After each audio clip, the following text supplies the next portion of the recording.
guys, welcome back to the channel. It is Friday, it's the end of the week, and I've got some good news for you guys and I got some bad news. Obviously it's Friday, I'm back with another Yu-Gi-Oh video. We didn't, skip any weeks after last episode, but I made a boo-boo. So, last week we did the Black Rose deck for 5Ds, and my dumbass, we straight skipped Zexal. And I recorded this video and these matches for my favorite Arc V archetype.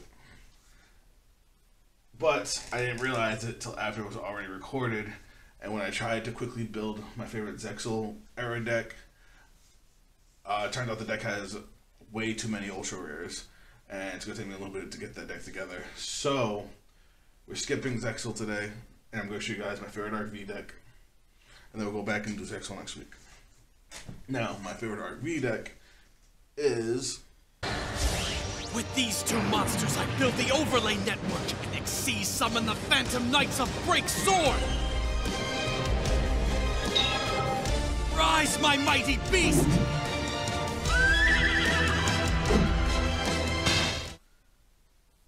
That is it. It is Phantom Knights. This deck is probably the most competitive that we've had on the series so far.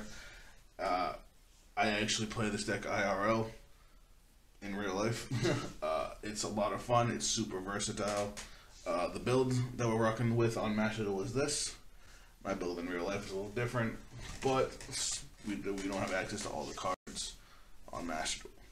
But even so, even with this version of the deck goes absolutely nuts.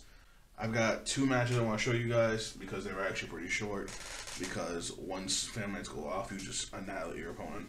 The first one isn't super competitive, but it does show the combo ability that the deck has, and I really got to do some crazy stuff. But the second match, I'm super proud of, and you'll see why when we get there. If you guys enjoy the video, drop a like, subscribe if you're new. We do hobby videos every Friday. That's it from me. Let's jump into the gameplay and show you guys some craziness.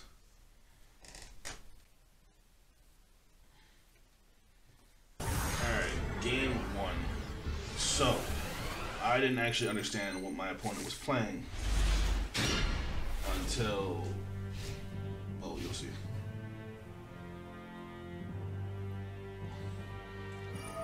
Alright, my opponent went first. They actually got to choose to go first. At first, I thought I was playing Endangers. I was like, okay, that's cool, they combo crazy. But then they discarded this card. This was an alien card. So my opponent was playing an alien deck. Never thought I'd see that. Mind you, this is, I think, gold 2, so it's pretty high up there. And I glanced through what he was doing, not really knowing the alien cards. The only form of negation I had right now is Infinite Impermanence, and I didn't really see anything that was threatening enough for me to use it. At least not for a little while. If you look at our hand though, Boots, 2 E-Tellies, like, that's a monster and 2 extenders. That's, you'll see. Alright, he made this Shock Trooper Link. We'll let him keep going. He starts building up his alien counters. This one lets him discard a monster and then put alien counters on another monster equal to the level. Again, nothing super threatening. So we just let him do his thing. He puts 8 counters on this one monster. That's a little animation for counters.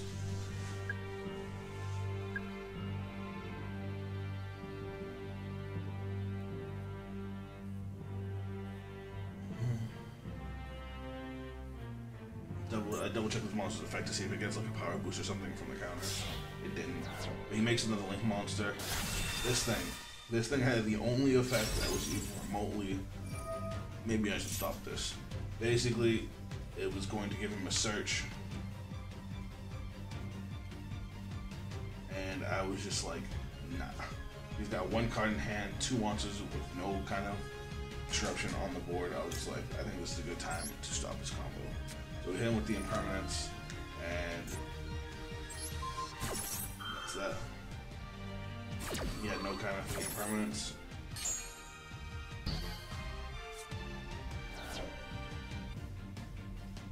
And he pretty much moves to end phase. Now we go.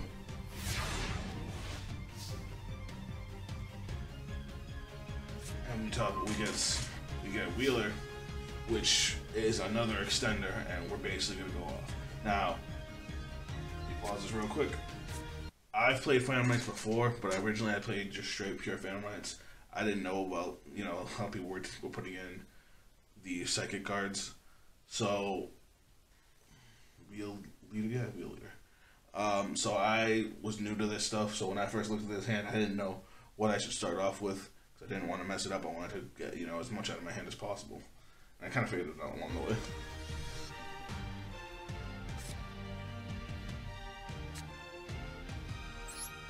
On the E-Tell, you rip a monster out of the deck.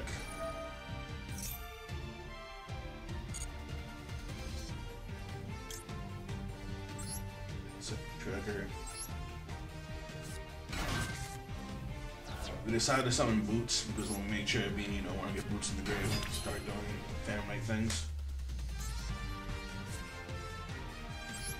We put him Summon Wheel Leader too. Just because now we're going to make sure Cherubini wouldn't have a level 3 on the board yet again. So just to make sure he's already there. Make Cherubini. Everybody doesn't know what Cherubini does, it lets us basically dump a monster and pump up another monster based on the level. Well, we decide to send Twin Scales, one of the best cards Phantom's ever got. And it's good at attack power, the attack power boost to Cherubini. Not really a big deal, we were more worried about getting the Twin Scale in the grave. Now we activate Boots effect, which is to banish it, add a Phantom Knights Speller Trap from our deck to our hand. Yeah, this was actually a misplay on my part. So this trap card turns into a trap monster, level 4, great extender. But obviously it's a trap card, you gotta set it and then activate it after the following turn. Its other effect is you can activate it the turn you set it if you don't have any trap cards in the grave. So I was going to use it as an extender, not realizing that I had a trap card in the grave because of impermanence. So I go to set it and go to activate it. I'm like, oh my god, what'd I do? And so I would have searched out a different card. But that was an easy, just move by and misplay. We go on a Bard each using the Twin Scale that we just brought back and the Cherubini. That's the thing we didn't want to do because the Twin Scale now gets vanished when it's revived by its own effect. Kind of sucks. We wanted to use the trap card as the monster and then succeed with the Twin Scale to reset its effect. But now we use Bard each, send a monster to the grave.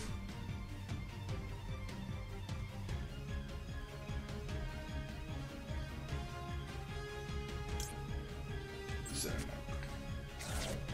Cloak. And we get a set Fogblade. Fogblade is a great trap card, one of my favorites in the entire game. Now we have a couple graveyard effects. Activate our second E-Tally. Hit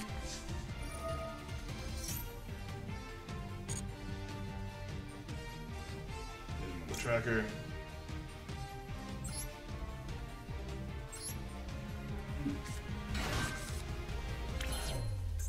Now we're gonna exceed again.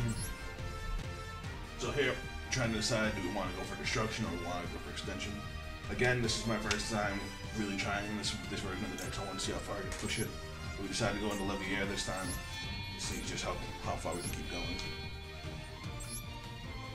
There's a couple cards, like I said, in this build that I didn't have. Also magical because I didn't have the currency. For example, Access Code Talker is a big one that I definitely would have wanted to use. It's so easy to make in this deck. Remember our Twin Scale, thank God, because Twin Scale is a really, really important card that we didn't even get to really use as much as we wanted to. Then we use Cloak, banish it, summon another, search another Boots from the deck. Now Cloak lets me search any Phantom Knights card at all. So in this case, we're gonna grab Boots which now that we control Torn Scale, we can special summon from hands. We never special summoned it, we only normal summoned it earlier.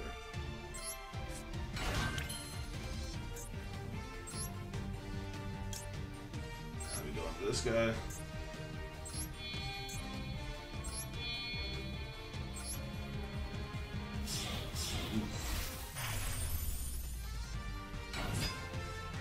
Oh, I forgot about this. So Rusty Barge has a second effect.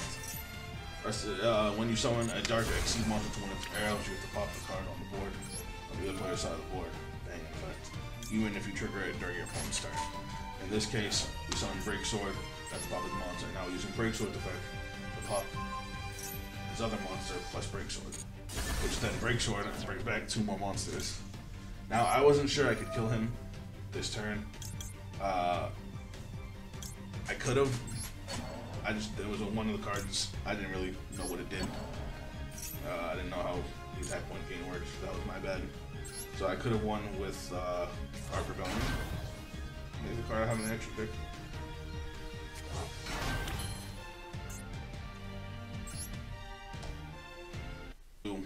Yeah, I could have went into Raiders Night and into Arc Rebellion, pumped it up, and then swung.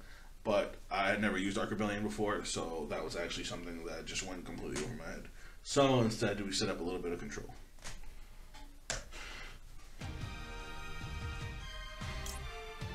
See, we hesitated over the Raiders Night, because I'm like, what am I going to go into?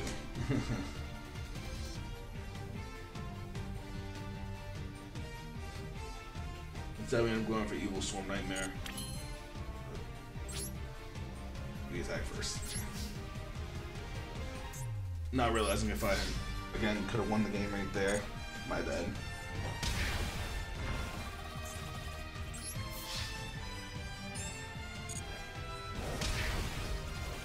That's a little bit of 39. It's still pretty good for damage. So we go into Evil Swarm Nightmare. This is actually a great card that is super slept on. Its effect is not once per turn. When your opponent special summons a monster, you can detach a material to set the monster. I don't know why this card doesn't see more attention. That is a beautiful way to slow your opponent down. It stops link summons, it stops synchro summons, and it stops XC summons because they all require face up material fusions. They get around that because of, you know, old school rulings, but still, great way to just shut your opponent's combo down. I actually used it against an Eldritch player where he was trying to get Eldritch on the board, but every time he summoned Eldritch, I would set it. So his trap cards would never gain their secondary effects. We had three face downs. We felt absolutely safe, and our opponent actually straight ended their turn because they had no other plays. Ash Blossom. Now, even with the Ash Blossom, even if we had nothing on our board, we could still make a play out of what we have, which is crazy. This deck is so much fun and so versatile. Start off with Levier, you know, to start getting close back, so we can get our graveyard effects going again.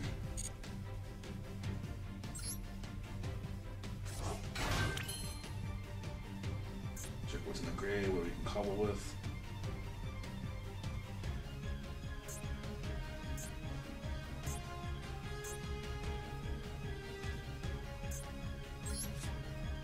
Now we get our trap monster, since, you know, we weren't able to get it before. So now we have that extender on the board. We use Bard each to dump. Ragged Gloves, great one of, lets you dump any card into the grave. You can also, it can be an absolute setup card. You can dump that with one effect. Use him to dump one of the trap cards. The trap cards have graveyard revival effects. Like, it just, the possibilities are endless with this deck. So we decided to go Unicorn and just clear the opponent's monster off the board. Levier is all used up already. We've got brought back two monsters out of the materials.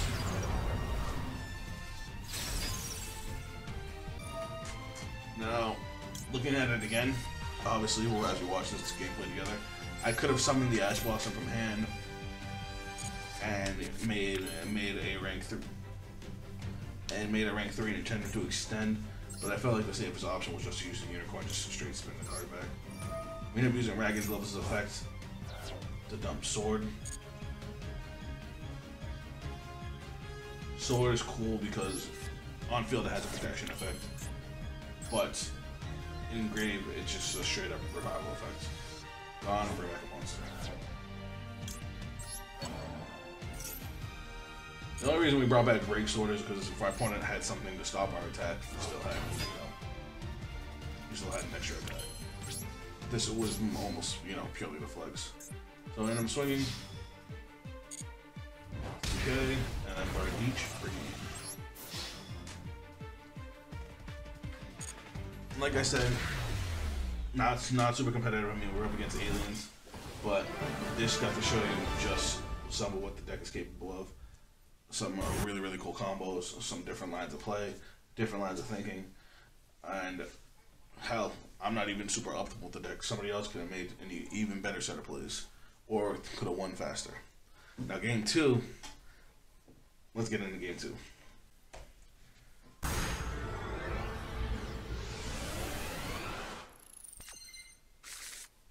Alright, I don't remember what we were up against.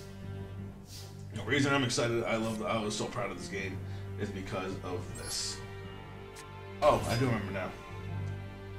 It was Numeron bullshit, OTK. We took the Maxi challenge. And I said, fuck it, let's go for it. Let's see what we can do. So, we normal summon Cloak, he activates Maxi, we summon Tracker, we summon Lure, we summon Tracker. So he's already drawn 2 cards off of us. We go into Cherubini, that's 4 cards.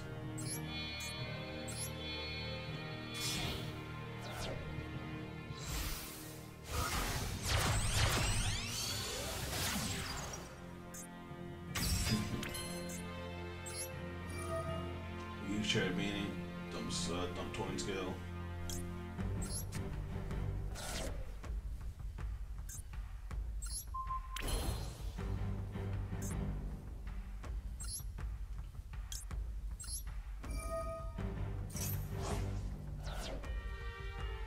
Cloak, added boost to hand. Because we banished Cloak, now we get to special summon Torn Scale. Like, how many cards is this guy drawn already? I think he's up to what, 5? Now I'm trying to decide if I want to exceed now or do I want to summon the boots first. I said fucking summon the boots. So he gets another card.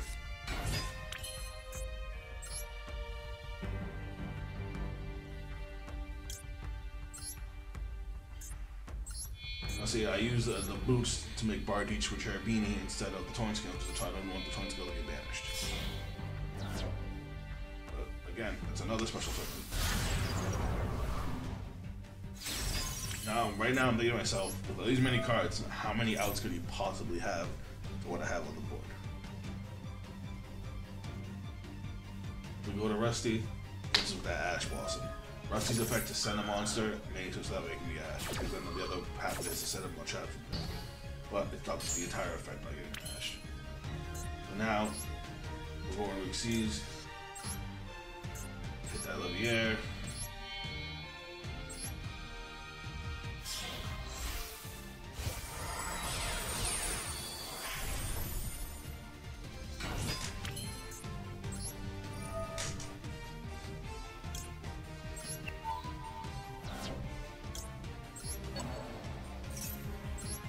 Unfortunately, we did not have a way to get into Beavis One Nightmare again.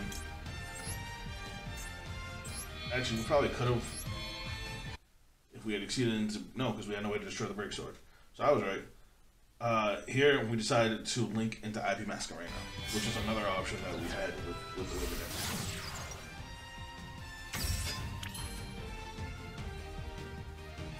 For anybody that doesn't know, IP Masquerena lets you link summon in your opponent's main phase using the IP Masquerena. So with IP Masquerena, another monster, you can make Unicorn during your opponent's turn, spin a card back to deck.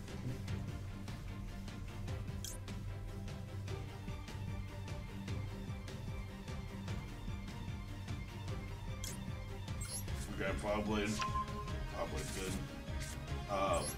We set Solemn and we set Starlight Road.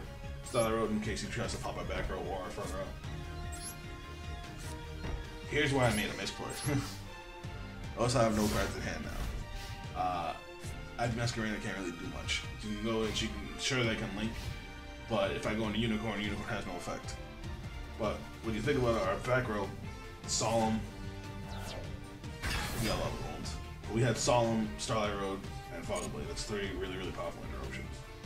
And even if we discard the Fog Blade for Unicorn, Fog Blade has a graveyard effect to bring back a monster that can be used on either player's turn. It's silly. Like, this deck has an answer for everything. But regardless, we got Lava Golem. And he does this. I was gonna Solemn it, because Numeron Network's annoying. But I didn't know if he had another one in hand. So I had to think of a better option. And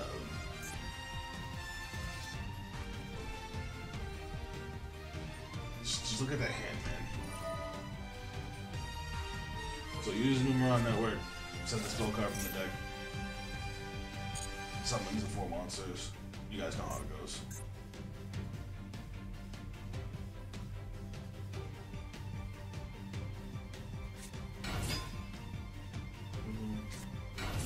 Now, normally, the way this combo works is these monsters can't be destroyed by battle. They swing in, and every time one of them swings in, all of their attack points double. So it would be 1,000, then 2,000, then 4,000, and then 8,000, and you basically die. There's almost nothing you can do about it. Well, I switched, I don't know if you guys saw just now, but I switched my chaining from auto to on.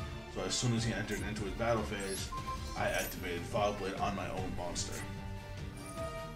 This is cool. So Fog Blade has another effect. Normally, when you activate Fog Blade, it targets a monster. It basically attaches to that monster and makes that monster's effect negated. But it also makes it so that monster cannot attack or be attacked. So I go to activate Fog Blade on my own monster.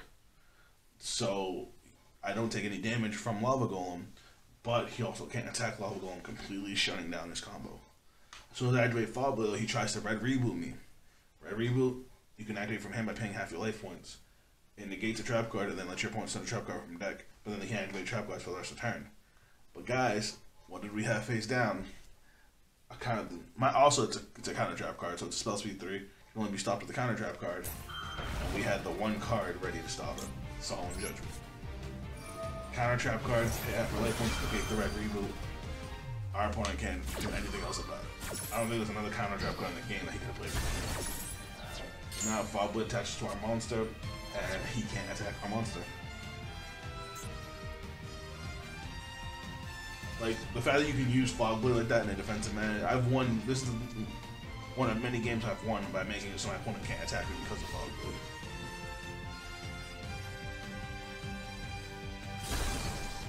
I don't know why he kaiju the golem.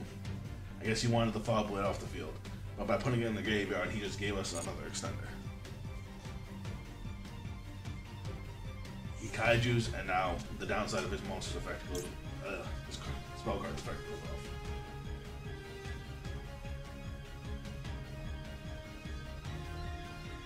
Which banishes all the ones. And now he has to dump cards out of his hand to get down to 6 because he has so many cards. Look at that. To draw that many cards and then not be able to use them. Craziness.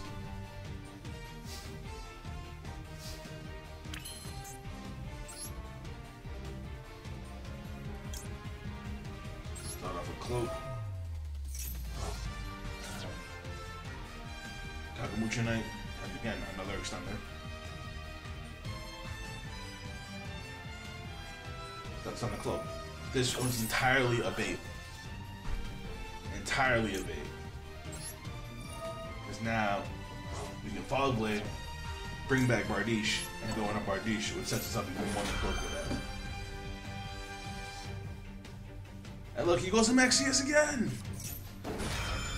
But he's got 4,000 life points, no cards on board, it did not matter.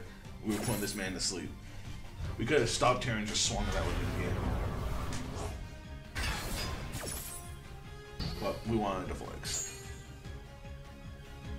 Because we banished the Phantom Knight's card, bam, we get to bring out Torn Scale.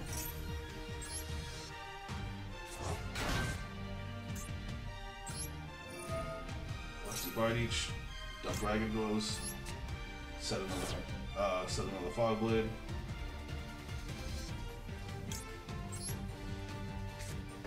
Mind you, like I said, our field was left with just this Kaiju and a Starlight Road that couldn't really do anything because we didn't have 2 cards on the board. And we were able to make a whole board, and we could still keep extending. And with that, our opponent ended up quitting, realizing that there was nothing they can do to stop us. Again, this deck is super fun. Definitely my favorite Arc V deck. Definitely one of my favorite decks in the game right now. You guys know I main Cyber Dragons. Secondary is definitely Phantom Knights. But if you guys enjoyed the video, again, drop a like. Let me know any other decks you guys know about that are played in this deck that I don't know about. I looked up a couple builds online. I know a lot of people play some of the Burning Abyss cards, but I'm not a big fan of the Burning Abyss cards. But that's neither here nor there. If you guys will check me out on social media, those links will be down below. I hope you guys will join us next week when we go back and do our Zexal archetype. But until then, that's it from me. I'll see you guys on the next video. We gon' ghost them when we pull up with them shells. Hop off the surface, we giving out them L's. I'm with the psycho, we raising hell. On motorcycle, no Akira, I'm out for mail. Proxy in your body.